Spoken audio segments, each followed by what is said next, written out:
Bueno, vamos a comenzar leyendo la palabra del Señor y vamos al libro de Mateo. Es un párrafo bastante conocido el que vamos a leer, pero esto nos va a ayudar a comenzar un poco a estudiar la palabra de Dios. Mateo 6:25, vamos a leer del 25 al versículo 33. La palabra del Señor dice así: Por tanto os digo, no os afanéis por vuestra vida, qué habéis de comer o qué habéis de beber, ni por vuestro cuerpo qué habéis de vestir. ¿No es la vida más que el alimento y el cuerpo más que el vestido? Mirad las aves del cielo, que no siembran, ni siegan, ni recogen en graneros, y vuestro Padre Celestial las alimenta. ¿No valéis vosotros muchos más que ellas? ¿Y quién de vosotros podrá, por mucho que se afane, añadir a su estatura un codo?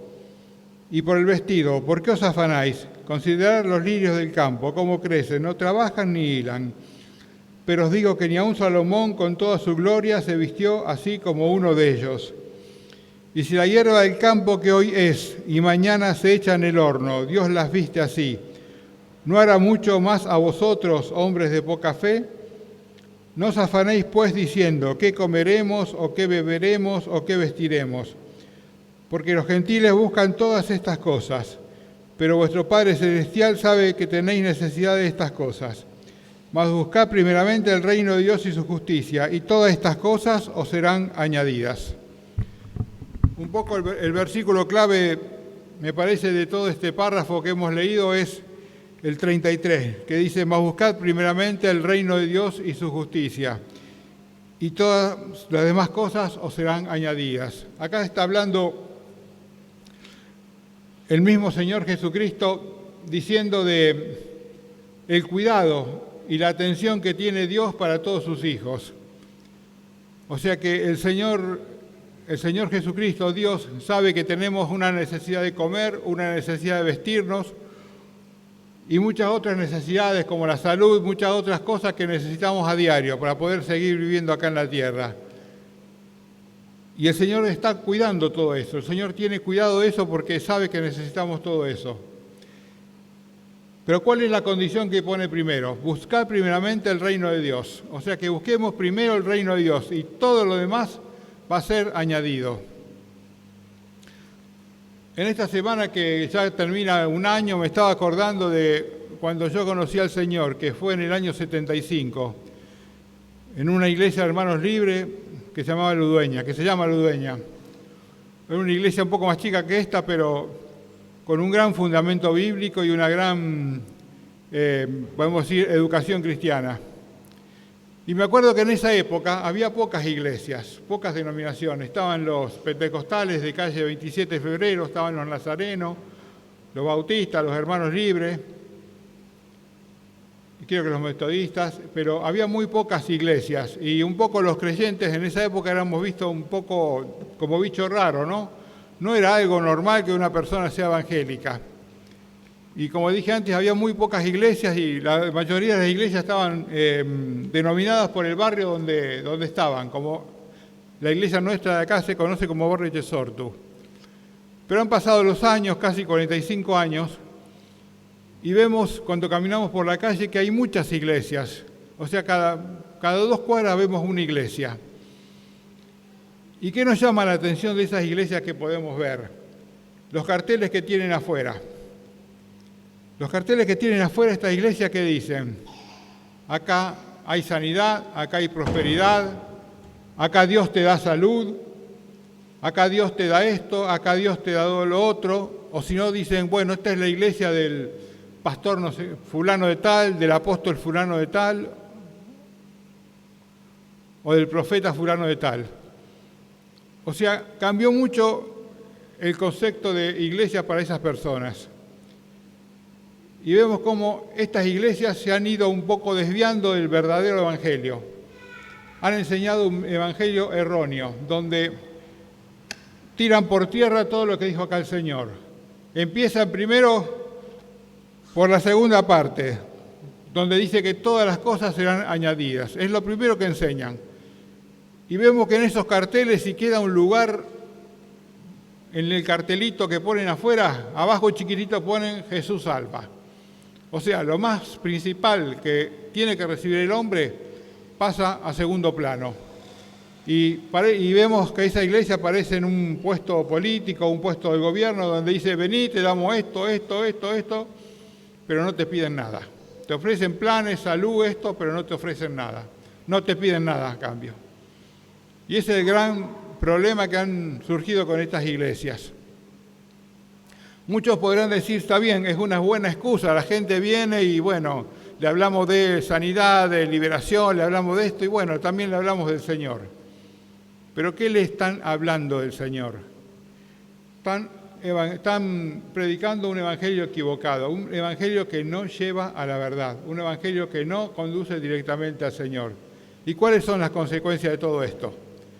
Hay una parábola que el mismo Señor nos relata y donde podemos ver las consecuencias de este proceder.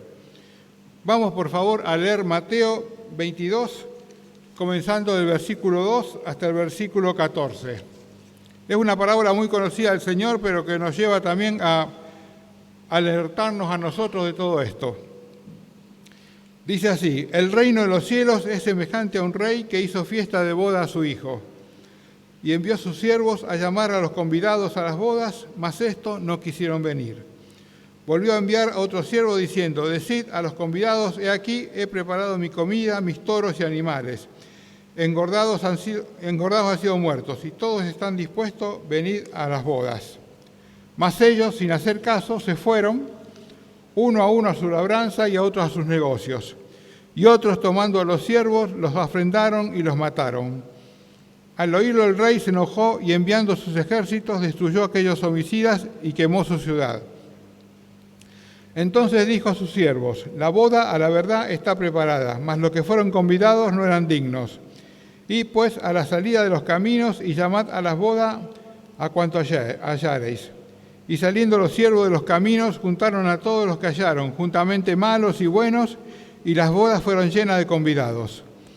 Entró el rey para ver a los convidados y vio allí a un hombre que no estaba vestido de boda.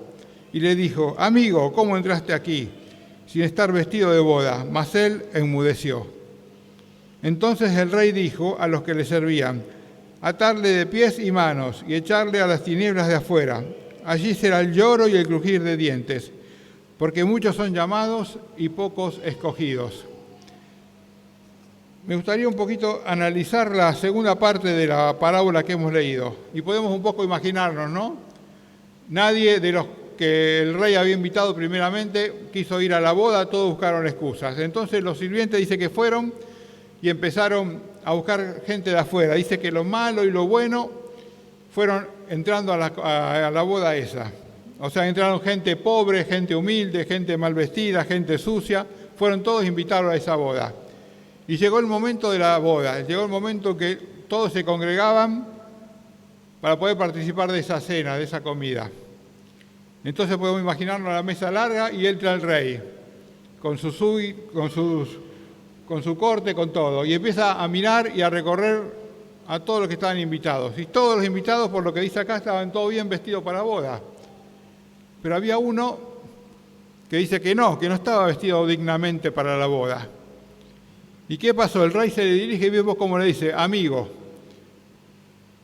Dice, ¿por qué no estás preparado para la boda? Y el hombre dice que enmudeció, se cayó la boca y no supo qué decir. Entonces el rey mandó que lo echen a las tinieblas de afuera, como dice acá. Ahora podemos preguntarnos, si el rey sabía que los que estaban invitados eran toda gente pobre, toda gente humilde, toda gente sucia, ¿cómo va y le dice a un hombre que él no estaba preparado? Si el rey sabía que toda la gente que había ido ahí.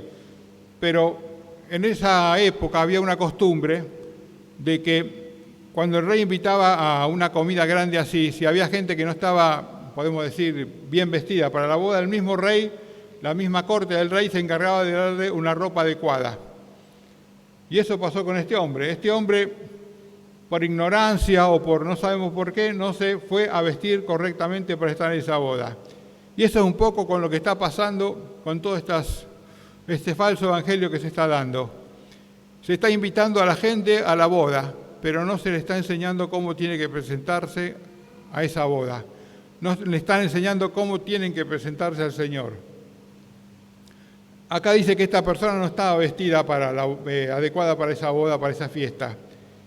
Y el Señor cómo nos prepara a nosotros también. El Señor nos viste a nosotros también para estar presentes ante Él.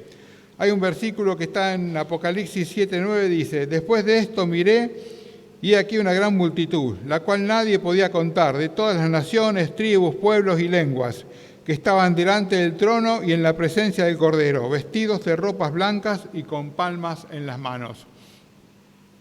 Acá estábamos viendo la gran cena del Cordero que habla la Biblia, y cómo estaban todos vestidos, con ropas blancas. O sea, todas esas personas estaban preparadas para estar ahí. Y todos estos lugares donde se predica un evangelio equivocado, un evangelio errado, no se está preparando a las personas, no se les están diciendo cómo deben vestirse. No se le están diciendo cómo debe estar preparada para enfrentarse con el Señor. Lo invitan para la comida, para la fiesta, pero no le dicen cómo tiene que presentarse. Entonces, ¿qué pasa? Erróneamente están mandando a gente al infierno pensando que están reunidos en una iglesia y que por eso van a estar bien, van a estar salvos. Como dije antes, se está enseñando un evangelio errado. Ahora, podemos nosotros también buscar en la Biblia cómo tenemos que prepararnos nosotros, cómo cada persona tiene que prepararse para poder entrar en el reino de Dios y entrar en condiciones a esa fiesta del Señor. Vamos por favor a leer Romanos 10:9. Dice así la Biblia: que si confesares con tu boca que Jesús es el Señor y creyeres en tu corazón que Dios le levantó de los muertos, serás salvo. Porque con el corazón se cree para justicia, pero con la boca se confiesa para salvación. Pues la Escritura dice: todo aquel que en él creyere no será avergonzado. Primer paso. Confesando con nuestra boca dice que Jesús es el Señor y creyendo en nuestro corazón que Dios les levantó de los muertos. Y otra parte también de la Biblia dice que sin arrepentimiento no hay remisión de pecados. Es ahí como el Señor Jesús, como Dios, como la Biblia nos enseña a prepararnos para enfrentarnos con el Señor.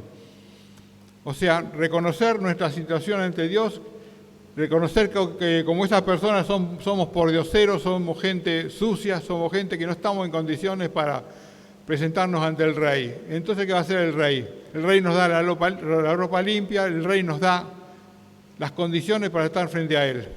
Y esto lo hizo todo el Señor Jesucristo, por medio de la cruz que nos llevó a perdonar nuestros pecados cuando nos arrepentimos y a ponernos en condiciones para estar frente a Dios. Primer paso, entonces, que es la conversión.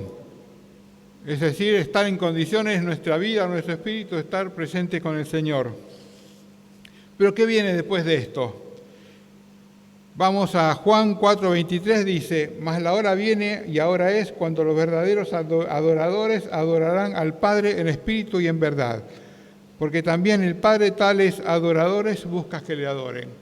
Segundo paso, ¿qué pasa cuando un creyente, cuando una persona se convierte al Señor, cuando pasa a ser un creyente de Dios? Dice que comienza a adorar y a alabar a Dios. ¿Por qué? Porque su corazón cambió, su vida cambió y dice que hay una nueva criatura en nosotros. Y esa nueva criatura que Dios puso en nosotros nos lleva ¿a qué? A adorar a Dios. ¿Y qué es adorar a Dios? Adorar a Dios es postrarnos ante Dios, con temor, con reverencia. Es decir, reconocer la persona de Dios, reconocer la soberanía de Dios, reconocer lo que es Dios y lo que somos nosotros. Y todo eso nos lleva a arrodillarnos y a postrarnos ante la majestad de Dios y a reconocer lo que somos pobres cosas, pero que el Señor se fijó en nosotros y nos salvó. Entonces, adorarlo por eso. ¿Y qué es alabarle? Que dice también que le vamos a alabar. Alabar es reconocer a Dios todos los dones de Dios y todas las cosas que Él también nos dio a nosotros. Podemos alabar a Dios por la creación, podemos alabar a Dios por las obras que hizo, por el carácter de Dios y por los atributos de Dios. Podemos alabarlo por la santidad de Dios, por la obra redentora de Cristo, por su misericordia, por su gracia, por su verdad. O sea, cómo nuestra vida cambia y el Dios lejano que teníamos pasa a ser un Dios cercano a nosotros. Un Dios que lo vemos en cada parte de nuestra vida. Salimos a la calle y vemos cada cosa que Dios creó y nos damos cuenta de que está la mano de Dios en eso. Eso nos lleva a alabar y adorar a Dios. Otro paso también que nos hace cambiar en nuestra vida es la comunión con Dios. ¿Y cómo es esa comunión con Dios? Leyendo la Biblia, escuchando la voz de Él, oyendo a la iglesia, escuchar los mensajes. O sea que Dios nos comienza a hablar. Dios nos comienza a hablar a cada uno y nos habla las cosas que nosotros necesitamos, nos empieza a decir lo que nosotros necesitamos, qué queremos cambiar o el aliento que necesitamos. Dios nos comienza a hablar y estar atento a nosotros. Pero hay otra cosa también. Esto es un diálogo, por lo cual la comunión con Dios nos lleva también a nosotros a hablar con Dios, a orar a Él, contarle lo que estamos pasando, a abrir nuestro corazón a Él y decirle sin palabras rebuscadas, sin palabras inventadas ni aprendidas, lo que estamos verdaderamente sintiendo nosotros y comunicarnos con Él. O sea, se hace un diálogo fluido y constante con el Señor. Otro paso también es la santificación. Levítico 20:26 dice: habéis pues de serme santo, porque yo Jehová soy santo, y os he apartado de los pueblos para que seáis míos. Aquí el Señor está hablando de que Él es santo y nos quiere a nosotros también santos. Hoy hablamos en la escuela dominicana un poco de esto también, lo que es la santificación. ¿Y qué es la santificación? Muchas veces pensamos en un santo como como lo imaginamos siempre y como se lo imaginan muchos. Imaginan una persona así con ojos lánguidos mirando al cielo y así sufriente. Y muchas iglesias así católicas y muchos imaginan que un santo es así, pero no. Santos somos cada uno de nosotros que hemos creído en el Señor, porque hemos sido separados para el Señor. ¿Y cómo podemos decir crecer esa santidad? ¿Cómo podemos cultivar esa santidad? Dice acá la Biblia que Dios es santo, o sea que Dios está separado del pecado. Entonces, ¿cómo podemos nosotros cultivar esa santidad? También buscar separarnos del pecado. Dios aborrece muchas cosas, y entre ellas el pecado, que es la más grande. Y bueno, una manera de santificarlo nosotros es nosotros también comenzar a aborrecer todo lo que Dios aborrece y amar todo lo que Dios ama. Esa es la manera de santificarnos, buscar tener más la mentalidad de Dios y el corazón de Dios, y tratar y buscar de ser más semejante a Él. Luego, otro paso, ¿cuál es? Es la predicación del Evangelio, o sea, el testimonio nuestro. El Salmo 51:12 dice: vuélveme el gozo de tu salvación y espíritu noble me sustente. Entonces enseñaré a los transgresores tus caminos y los pecadores se convertirán a ti. Y en Mateo 28:18 dice: y Jesús se acercó y les habló diciendo: toda potestad me es dada en el cielo y en la tierra. Por tanto, id y haced discípulos a todas las naciones, bautizándolos en el nombre del Padre, y del Hijo, y del Espíritu Santo, enseñándoles que guarden todas las cosas que os he mandado. Y aquí yo estoy con vosotros todos los días hasta el fin del mundo. Amén. O sea que dice: enseñaré a los transgresores tus caminos y los pecadores se convertirán a ti. Fíjense ustedes todos los pasos que hay que seguir cuando nos entregamos al Señor. Reconocer nuestros pecados, tener comunión con Él, buscar la santificación y predicar el Evangelio. Fíjese que no es algo tan simple como muchas iglesias o denominaciones enseñan. Es un camino largo, un camino que nos lleva verdaderamente a una santificación. ¿Y todo eso a qué nos lleva? A predicar el Evangelio, o sea, a decirle a las demás personas lo que nosotros hemos experimentado, lo que nosotros tenemos en nosotros, y eso lo llevamos a los demás. ¿Por qué? Porque es algo que nos cambió a nosotros, algo que nos dio algo bueno, algo que nos hizo cambiar la vida y ver la vida de forma distinta y encontrarnos con un Dios amoroso y con un Dios justo. Entonces, el próximo paso, ¿cuál es? Predicar el Evangelio y llevar todo eso que conocemos a los demás.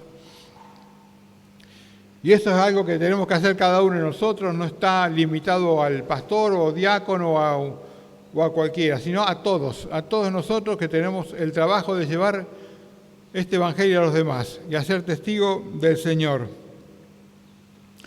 Y hay un versículo que dice también, parecido a lo que hemos leído recién, que dice, pero recibiréis poder cuando haya venido sobre vosotros el Espíritu Santo y me seréis testigo en Jerusalén, en toda Judea, en Samaria y hasta lo último de la tierra.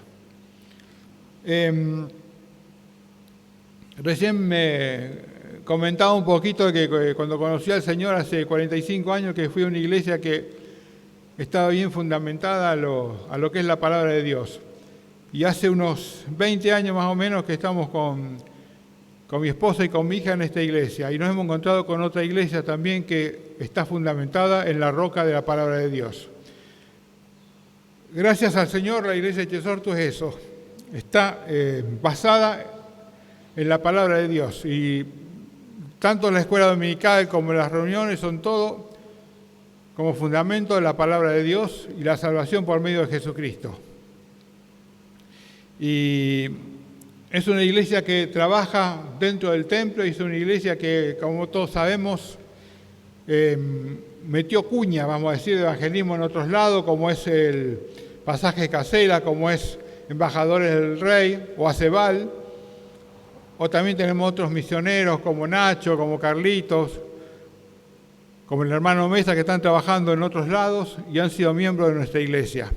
O sea, nuestra iglesia está predicando el Evangelio fuera también del lugar de este. Y últimamente, ¿qué hemos hecho también? Hemos visto como antes de Navidad un poco la iglesia también salió a la calle y fuimos a predicar algo que hacía muchos años que no veíamos, porque siempre cuando hemos hecho PCR lo hemos hecho acá afuera o acá adentro, pero esta vez nos fuimos a 5 o 6 cuadras y nos fuimos a otro barrio. Y vimos cómo podíamos predicar el Evangelio, pasaba gente, se paraba, muchos pasaban paseando el perro y se paraban a escuchar la palabra de Dios y se quedaban. Mucha gente del barrio iba, se sentaba muchos llevaban, gente del barrio llevó reposeras y se sentaban y escuchaban la palabra de Dios. O sea que la iglesia salió afuera a predicar también. Acá el Señor dijo que tenemos que predicar en Judea, en Jerusalén, en Judea y en Samaria. Bueno, Jerusalén pienso que, o Judea es la iglesia, Jerusalén puede ser cuando hemos salido a la calle, y Samaria es cuando hemos ido a un barrio que no estábamos acostumbrados a ir. O sea que la iglesia está saliendo y está predicando. La iglesia está cumpliendo con el trabajo que Dios le dio, pero un evangelio bueno, un evangelio sano, un evangelio fundado en Cristo, un evangelio que lleva salvación. Eso es lo que está haciendo la iglesia nuestra en este momento, gracias a Dios. Y ahora estamos hablando un poco de lo que va a ser el discipulado y todo. Tanto las clases de la escuela dominical como muchos otros hermanos tienen en el corazón, que es el discipulado, pero no el discipulado como a lo mejor lo hemos hecho que algunos tienen y no, sino es un discipulado que está involucrado en toda la iglesia. O sea, un discipulado que nos va a llevar a todos a unirnos más, un discipulado que nos va a llevar a todos a conocernos más y a apoyarnos más uno con el otro. Cuando una iglesia está fuerte, cuando una iglesia tiene los miembros juntos en amor y se apoyan uno con otro, no hay lugar para que el diablo se meta, no hay lugar para rencilla, no hay lugar para peleas, porque cuando el Señor actúa en una iglesia unida, hay perdón, hay comunión, hay hermandad en la iglesia. Y eso es lo que, gracias al Señor, es la iglesia de Echesortu. Así que, hermanos, comienza un nuevo año. Vayamos buscando cada día más la guía del Señor en todo. Y sobre todo busquemos también la comunión y la ayuda entre todos los hermanos. Que nos apoyemos unos con otros. No pensemos que nuestro problema o nuestra situación es mejor o peor que la del otro. Pongámonos un poco en el lugar del otro. Preocupémonos por lo que está sintiendo el otro, por lo que está pasando y también nosotros tengamos la sinceridad de contar qué nos está pasando. Entonces vamos a ir viendo cómo la iglesia se va uniendo cada vez más y cómo el Señor va a estar obrando verdaderamente cada día más. Así que, hermanos, que el Señor verdaderamente nos use y nos utilice y que podamos seguir creciendo y fortaleciéndonos en Él. Y como dije antes, en el verdadero evangelio y en la verdadera palabra de Dios. Que así sea.